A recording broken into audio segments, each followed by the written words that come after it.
over the weekend a lot of very harsh criticism lobbed at the ambassador. Yeah. Do you have anything to say about that? I saw that criticism, and let me just state unequivocally that well, a couple of things.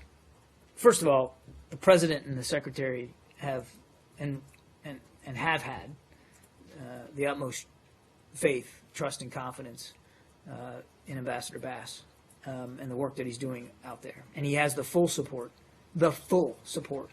of Secretary Kerry as he continues to engage the Turkish government with respect to this particular issue. Well, all issues, but this one in particular that you're asking about. Number two, I would say that the Turkish people have no better friend than the one they have in John Bass. He really cares about Turkey and Turkey's success and their future and the Turkish people. And that's why he speaks out on issues like this when it's important to do so. And again, I would just reiterate, he continues to have the full support and confidence of Secretary Kerry and the President. So what do you make of this very harsh and vitriolic criticism? Well, it's unwarranted. It's certainly undeserved, and it is at the very least incredibly unfortunate, given the fact that the ambassador is so dedicated to furthering the U.S.-Turkey relationship.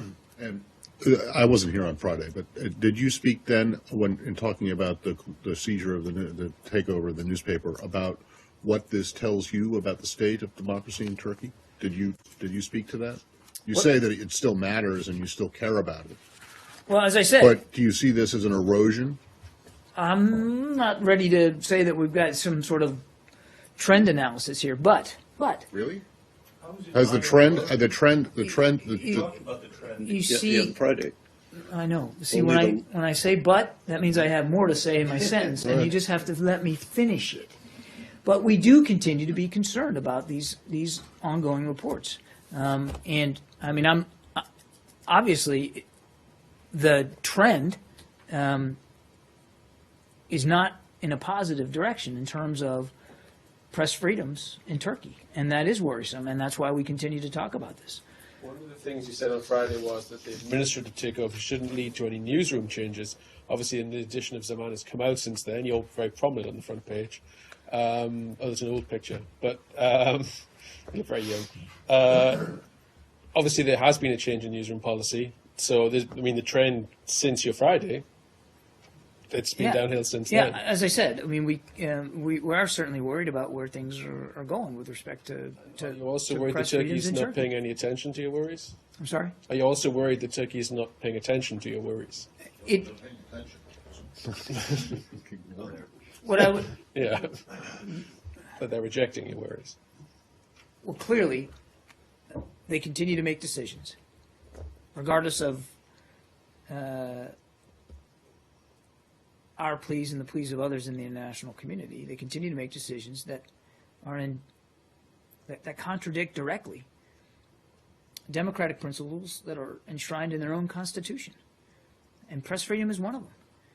And they continue to ignore their own obligations, again, under their own constitution. So if you're asking me, does that concern us? Does that worry us? The answer is absolutely yes. And that is why Ambassador Bass has been vocal about it and honest about it and candid about it, as he should be with Turkish leaders. And I think we will continue to be so. As I said, yes, Turkey is a NATO ally, and Turkey is a key partner and a friend on many levels and on many issues, not the least of which is the fight against Daesh in Syria in particular.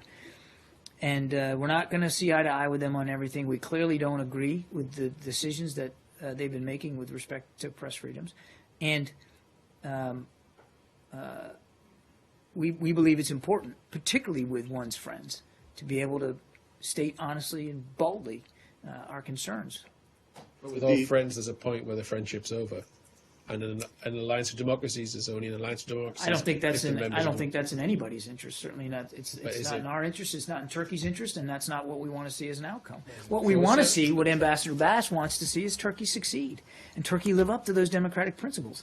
I mean, this isn't about picking on them over one issue that we don't like. Yeah, we don't like it when newspapers are shut down, or reporters are muzzled, or trusteeships are established, which change clearly what will be or what could be the editorial content of what should be an independent journalist arm of journalism in Turkey.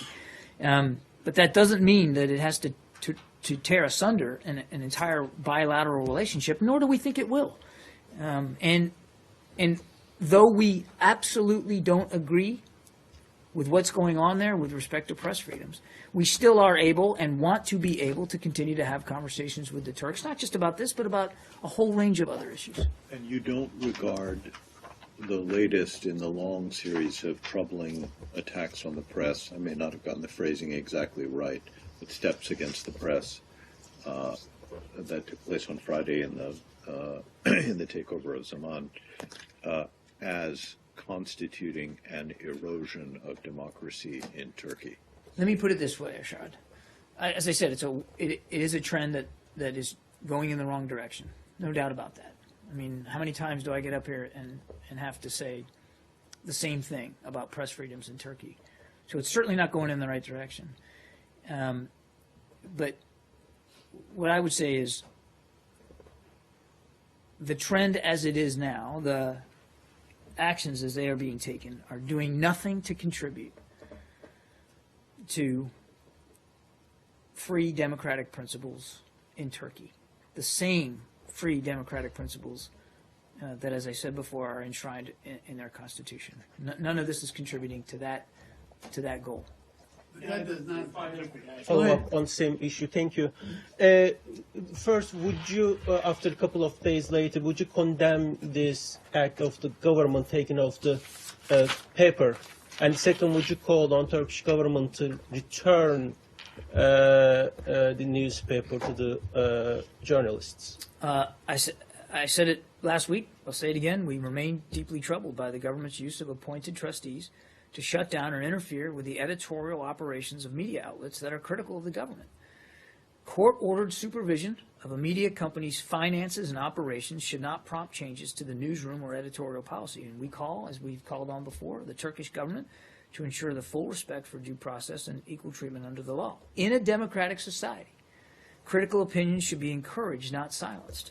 We urge Turkish authorities to ensure their actions uphold the universal democratic values, as I said, enshrined in their own constitution, which includes freedom of speech, assembly, and, of course, the press.